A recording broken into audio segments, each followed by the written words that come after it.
የዚህ ዓለም ኑሮ ውሸት ይበዛዋል አለው ማለት ትልቅ ውሸት ነው። ምክንያቱም ብዙ እንጨነቃለን፣ ብዙ እናስባለን፣ ግን ሊሳካም ላይሳካም ይችላል።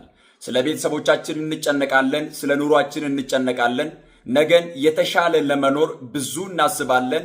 ለዓመታት ያሰብነው፣ ለዓመታት ያቀድነው እንቅልፍ በማጣት በብዙ ስቃይና ውጣ ወረድ ይሳካልናል ብለን የለፋንበት ጉዳይ ሳይሳካ ልንሞት እንችላለን። የተሳካ ቀንም ልንሞት እንችላለን። ከተሳካልንም በኋላ ልናልፍ እንችላለን።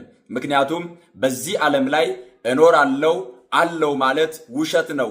መች እንደምንሞት አናውቅምና። እነዚህ የምትመለከቷቸው ሰዎች በባለፈው በተከሰከሰው አውሮፕላን ውስጥ አብረው የሞቱ ሰዎች ናቸው። እነዚህ ሰዎች እጅግ አስደናቂ ታሪክ አላቸው። የቤቱ አባወራ የሚኖረው በእንግሊዝ በለንደን ነው። ለንደን ኑሮውን ያደረገና ነገር ግን ሚስቱና 3 ልጆቹ በህንድ አገር ስለሚኖሩ እዚያ በለንደን ያለውን ኑሮ ካስተካከለ በኋላ ህንድ አገር ሄዶ ሚስቱንና ልጆቹን ወደ ለንደን አምጥቶ ከእነርሱ ጋር የተሻለ ኑሮ ለመኖር እቅድ ነበረው። ይህንንም እቅድ ለማሳካት 5 ዓመታትን የፈጀ በትጋት በጥንካሬ በብዙ ልፋት ብዙ ዋጋ የከፈለበትን ህይወት ሳይሳካለት እርሱም ሚስቱም ልጆቹም በአንድ ቀን ሊያልፉ ችለዋል። ይህ ሰው ቤተሰቦቹን አምጥቶ በህንድ ለመኖር 5 ዓመታትን ቢለፋም ለ5 ደቂቃ ያክል እንኳን መሳቅና መደሰት ህልሙን ማሳካት አልቻለም።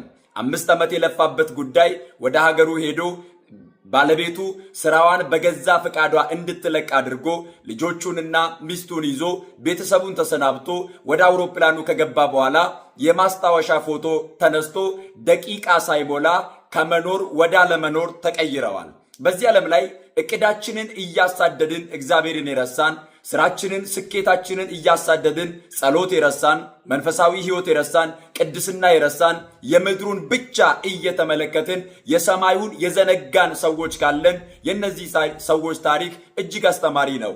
ምክንያቱም ብዙ አቅደዋል፣ ብዙ ለፍተዋል፣ ብዙ ዋጋ ከፍለዋል። ነገር ግን ስኬታቸውን ሳይኖሩ ወደ መቃብር ገብተዋል። የሞቱት ኃጢአተኞች ስለሆኑ አይደለም። እኛ ደግሞ በህይወት ያለነው ቅድስና ስላለንና ለእግዚአብሔር ቅርብ ስለሆንን አይደለም። ሁሉ የተከናወነው እንደ እግዚአብሔር ፈቃድ ነው። ነገር ግን ከነዚህ ሰዎች የምንማረው ሩቅ እናስባለን፣ ቅርብ እናድራለን። ብዙ እንለፋለን፣ ጥቂት እንደሰታለን። በየትኛውም ጉዳይ ግን ቢሳካም ባይሳካም በዚህ ዓለም ላይ አንድ የማይቀር እውነታ አለ።